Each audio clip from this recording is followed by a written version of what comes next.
برای خود مشروعیتی انحصاری قائل شود و هیچ قدرت خارجی نیز حق تعیین تکلیف برای ملت ایران را ندارد.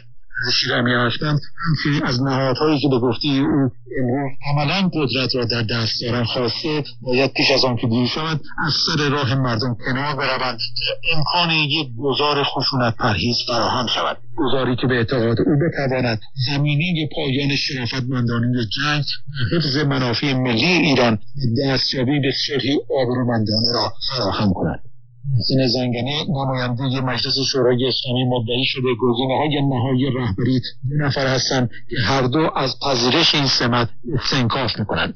همچنین با اشاره به اینکه سایه خامنه‌ای ادامه پیدا می‌کند مدعی شد اتفاقا رهبر همان کسی است که به گفته او خواهان نمی‌خواهند. در انقلاب از یک سال پیش به مجلس خبرگان این تعجیل کردن شروع کن برنامه‌ریزی کن جنگ هر روز ممکنه اتفاقی بیفته. مجلس خبرگان در جلساتش همه بحث‌ها رو کردن به دو گزینه نهایی رسیدن که هر دو گزینه تا امروز که من خبر دارم استنکاف می‌کردن از پذیرش، اما به حول قوه الهی در اون رأی‌گیری که اتفاق افتاده و مسیری که داره میره انشالله بزودی ما در همین روز آینده شاهد انتخاب رهبر هستیم و خواهیم شد و رهبر هم همون کسی که اتفاقا بدخواهان نمیخواهند به کوری چشم کسانی که از خامنه‌ای میترسیدن، از لفظ خامنه‌ای میترسن، انشاءالله سایه خامنه‌ای بر سر این امت تا سرک امام زمان خواهد بود. با وجود این حسین مرشی دبیر کل حزب کارگزاران گفته مجلس خبرگان در انتخاب رهبر آینده باید به گونه‌ای عمل کند تا اکثر امکان اجماع و تفاهم ملی ایجاد شود. منبع هم جبهه اصلاحات ایران در بخش از بیانیه‌ای که رسیده به مدیومت ایران اینترنشنال در ساعات گذشته زیرساخت‌های نظامی در شهرهای مختلف مورد هدف قرار گرفته.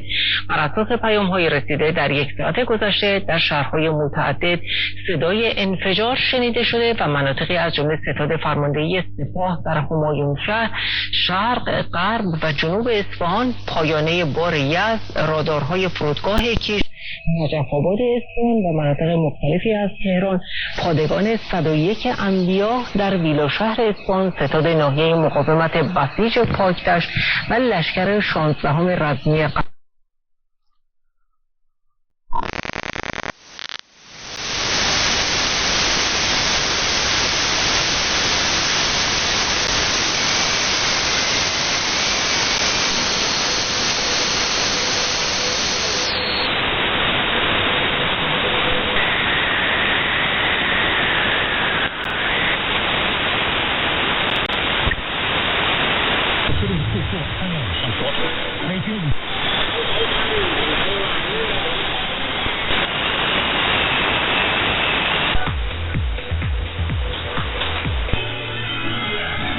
开通运行，这中间会是一个什么？特定位置的无人机，无人机的位置。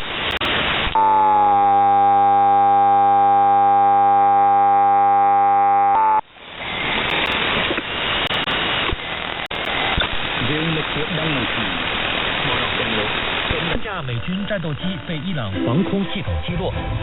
据以色列媒体3月4号报道。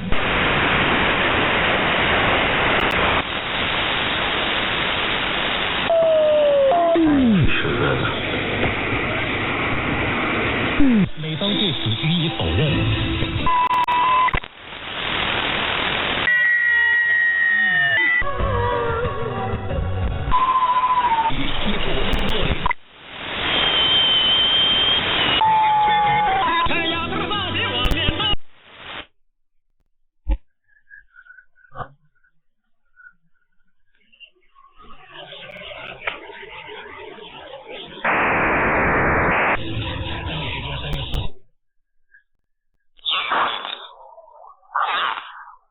计划之内，而总统人来的，但是时候要到，而且发言人表示，已经做好长期战争的准备。